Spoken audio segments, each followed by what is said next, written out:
ఏ దేశమైనా రాష్ట్రమైనా అభివృద్ధి చెందాలంటే మౌలిక సూత్రాలు. ఈ సూత్రాలు తెలిసిన ప్రజా పాలకుడు YS Jagan. Bhogapuram international airport 2700 ఎకరాలలో చంద్రబాబు నాయుడు హయాంలో ఎంత తెలుసా అక్విజిషన్ జరిగింది? కేవలం 377 ఎకరాలు. వైఎస్ఆర్సీపీ ప్రభుత్వం వచ్చిన తర్వాత 900 కోట్లు ఖర్చు పెట్టాం ల్యాండ్ అక్విజిషన్ R&R కు. ఉత్తరాంధ్ర ప్రజల చిరకాల వాంఛ విజయనగరం జిల్లాలోని భోగాపురం ఇంటర్నేషనల్ ఎయిర్పోర్ట్. పూర్తిగా ల్యాండ్ కంప్లీట్ చేసి ఎయిర్పోర్ట్ స్టార్ట్ చేసి అన్ని అనుమతులు తీసుకొని వచ్చి కన్స్ట్రక్షన్ స్టార్ట్ చేసి 30% కంప్లీట్ చేసినాం. ఇంకో సంవత్సరంలో ప్రాజెక్టు కూడా అయిపోతుంది.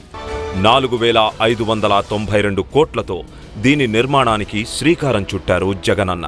దీనివల్ల ఏటా 60 లక్షల మంది ప్రయాణించేందుకు వీలుంటుంది. ఎన్నాళ్ళలో ఇచ్చిన స్వప్నం సాకారం కాబోతోంది. భోగాపురం ఇంటర్నేషనల్ ఎయిర్పోర్ట్ లో ఫస్ట్ ఫ్లైట్ ల్యాండ్ అయ్యే సమయం ఆసన్నమైంది. ఉత్తరాంధ్రకు కేంద్ర విమానయాన శాఖ ఈ శుభ సందేశాన్ని అందించింది.